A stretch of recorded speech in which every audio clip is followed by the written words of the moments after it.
बदमाश के season 1 episode number 7 यानी एपिसोड नंबर 7 में हर प्राणी का स्वागत है। प्रोग्राम शुरू होने के पहले हम आपको इतना बता देना चाहते हैं, आप भी इस प्रोग्राम में जोक्स भेज सकते हैं। आप अगर जोक्स को कंट्रीब्यूट करेंगे तो हम आपको श्रेय देंगे। जोक्स के ऊपर आपका नाम सुपर इम्पोज रहेगा, छापा हुआ रहेगा कि ये जोक आपने भेजा है। पर जोक भेजने के पहले आप इस प्रोग्राम को एंड तक देखें, क्योंकि एंड में हम लोगों ने वर्णन किया है, एक्सप्लेन किया है कि आप किस टाइप के जोक भेज सकते हैं। तो बहुत जरूरी है इस प्रोग्राम को एंड तक देखना। तो चलिए अब बदमाशी शुरू करते हैं। एक पत्नी 3 साल के शादी के बाद अपने पति से पूछती है, कहती है, डार्लिंग तुम शादी के पहले तो रोज मंदिर जाया करते थे, बहुत मंदिर जाया करते, अब क्यों नहीं जाते हो? बोलते, डार्लिंग तुम्हारे से शादी करने के बाद मेरा भगवान पे से भरोसा उठ गया।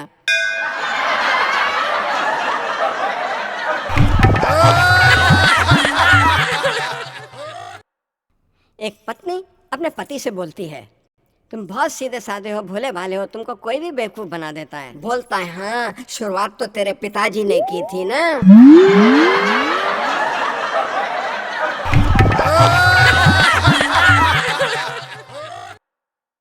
एक बार एक आदमी अपने घर के बरामदे में यानी बालकनी में बैठकर विस्की पी रहा होता है। जब 2-4-5 पैक पी लेता है तो बोलना शुरू करता है कि आई लव यू, मैं तुमको बहुत प्यार करता हूँ, तुम मेरी जान हो, तुम मेरी डार्लिंग हो। इतने में उसकी बीवी बालकनी में आती है और उससे पूछती है, क्या हो गया भाई तेरे को?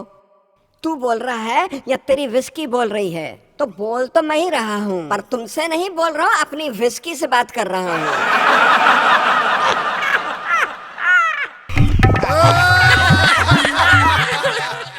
एक दफा एक औरत को अल्लादीन का चिराग मिल जाता है और उसको वो घिसती है और उसमें से बहुत लंबा चौड़ा जिन निकलता है और बोलता है, देवी जी हुक्म करो, मैं आपकी क्या सेवा करूं?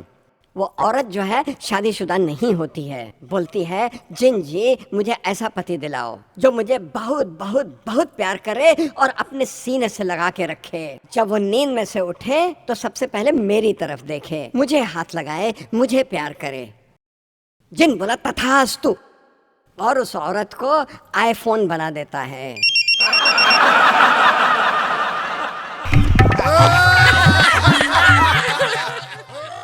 एक दफा हमारे पिल्लू भाई से किसी ने पूछा कि हिंदुस्तान के हर नोट के ऊपर, चाहे वह 100 का हो, 1000 का हो, 500 का हो या 2000 का हो, उस पर गांधी जी की फोटो होती है, पर गांधी जी हमेशा हंसते क्यों रहते हैं? तो पिल्लू भाई हमारे बोलते हैं, भाई साहब अगर गांधी जी ने रो दिया तो नोट खराब नहीं हो जाएंगे गीले होके?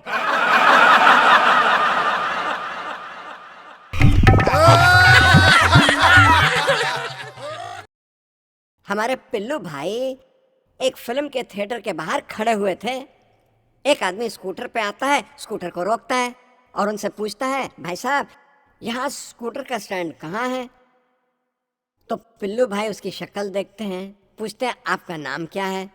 नाम से स्टैंड का क्या लेना देना, नाम बताओ। मेरा नाम है सुरेश कमलाकर। तो बोलता है, अच्छा एक बात बताओ, आपके माता पिता क्या करते हैं? उसको स्कूटर के स्टैंड से क्या लेना देना मेरे माता पिता को? बोलता है, मेरे माता पिता एक डॉक्टर है, मेरी माँ और मेरा पिता एक वकील है।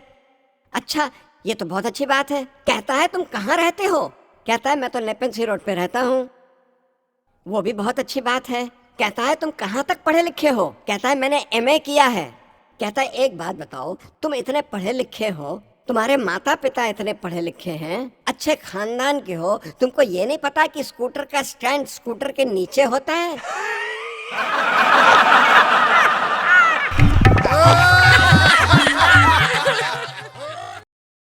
एक औरत एक दिन एक ज्योतिषी के पास जाती है और अपनी पति की लंबी चौड़ी कुंडली उसके पास जाके रख देती है। तो ज्योतिषी पूछता है, आप क्या जानना चाहते हो? अपने पति का भविष्य जानना चाहते हो? ए पंडित, उसका भविष्य मैं खुद बना लूंगी, मेरे को उसका भूतकाल जानना है कि वो क्या करता था।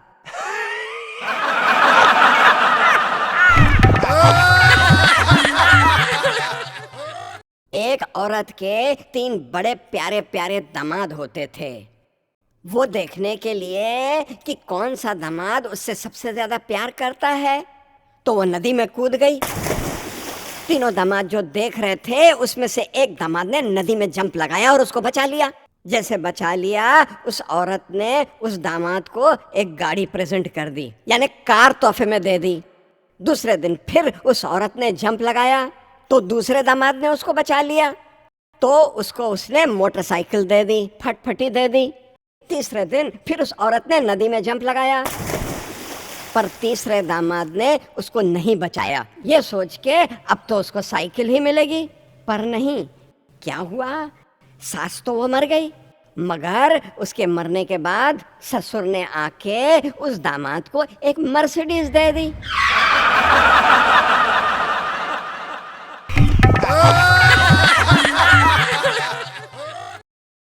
पिल्लू भाई हॉस्पिटल में जाते हैं तो क्या देखते हैं, एक बच्चा फूट फूट के रो रहा है, फूट फूट के रो रहा है। उससे पूछते हैं, बच्चे तू इतना क्यों रो रहा है? बोलता है, भाई मैं तो ब्लड टेस्ट के लिए आया था, उन्होंने मेरी उंगली काट दी और मेरा खून निकल रहा है।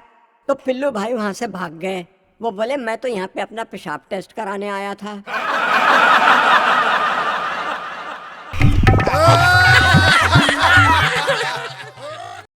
जब हम छोटे थे, स्कूल जाते थे, तो हमारे गणित के टीचर ने हमसे एक दिन कहा, जब हम तुम्हारी उम्र के थे तो हमको 100 में से 100 नंबर मिला करते थे, और तुम क्या करते हो देखो।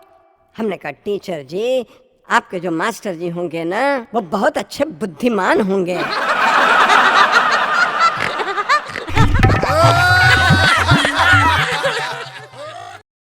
एक दफा एक टीचर ने एक छोटे बच्चे के पिताजी को चिट्ठी लिखी। उसमें लिखा कि तुम्हारा जो बच्चा है जब स्कूल में आता है तो उसमें से बदबू आती रहती है, उसको कम से कम नहला के भेजा करो। तो उसके पिताजी ने बोला, टीचर जी, उसको जो जवाब दिया, बोला, टीचर जी, मेरा जो बेटा है वो गुलाब का फूल नहीं है, आप उसको सूंघो मत, उसको पढ़ाओ।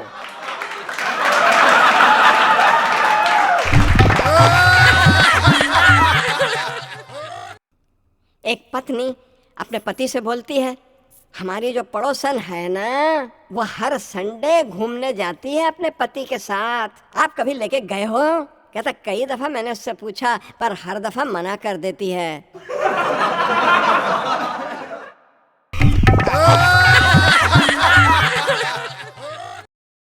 एक पति अपने पत्नी से बोलता है, डार्लिंग, आज हम लोग बाहर खाना खाएंगे।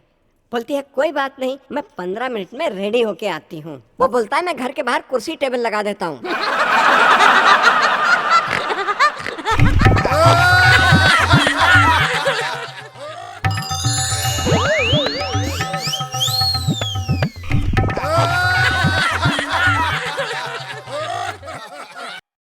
यदि आप हमारे कार्यक्रम के लिए अच्छे चुटकुलों का योगदान करना चाहते हैं तो अवश्य करें। हम आपको इसका हमारे प्रोग्राम में श्रेय देंगे।